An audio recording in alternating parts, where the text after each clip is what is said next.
everyone and welcome to my channel. This is Nishat, and in this channel I'll be making videos on all the books I have read as well as all the books I'll be reading in future, and at the same time I'll be making videos on all bookish stuff, so please stay tuned.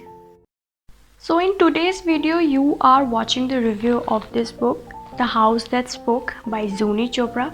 Now this book was written by Zuni 2 years back when she was 15 years old, and this basically belongs to the fantasy genre, and the theme that has been incorporated in this novel is magic, which is one of the most popular themes in the fantasy genre. Now from the title itself, it's pretty evident that this story is basically about a house that speaks to its protagonist Zoon Razdan. Now Zoon stays in Kashmir in this house with her mother, and she is 14-year-old and she is going to turn 15 in no time.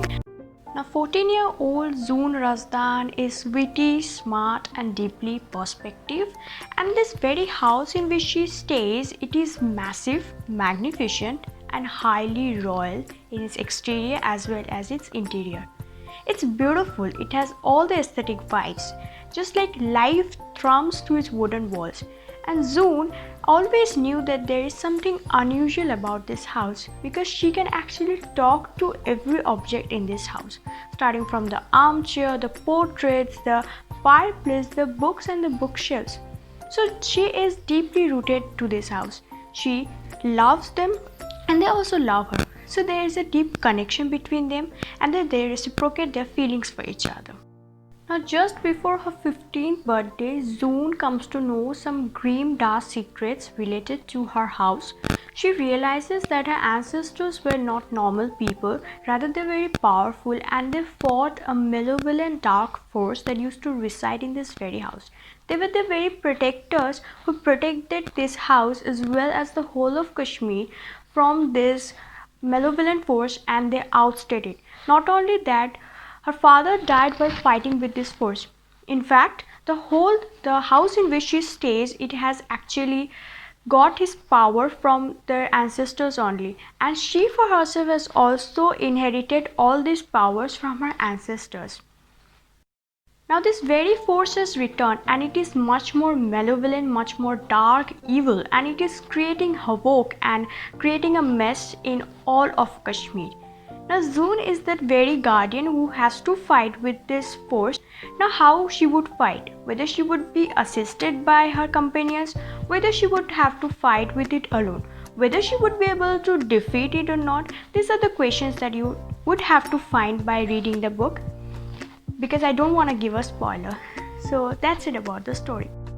I think this novel is a stunning piece of art by 15-year-old Zuni Chopra, because in this story she has presented the real scenario of Kashmir. Like the house, the very depiction of Kashmir is actually a metaphor to the actual reality of Kashmir. The darkness which has entered into Kashmir is actually representation of the darkness which is so much prevalent in Kashmir. Kashmir is lurking in darkness even in a fairy tale. That's very impressive.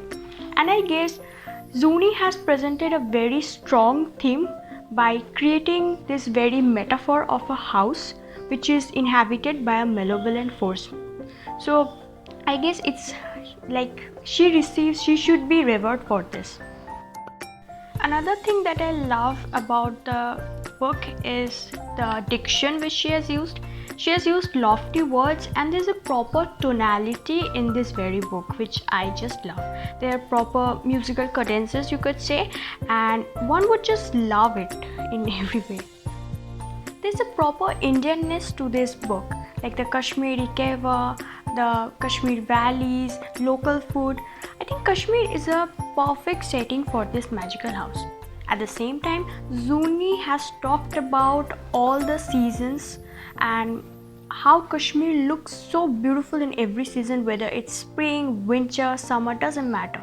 Kashmir is so beautiful in every season, and Zuni has elaborately given a lot of descriptions in order to portray Kashmir in all its beauty.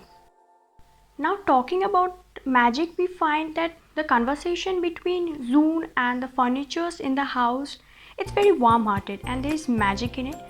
Now Zuni has also incorporated some ominous activities occurring in and around Zoon, and this actually depicts that something evil is going to happen. Just for example, in one of the parts she says that there is a pond near Zoon's house or Zoon's locality which changes its color, depicting the current fate of Kashmir.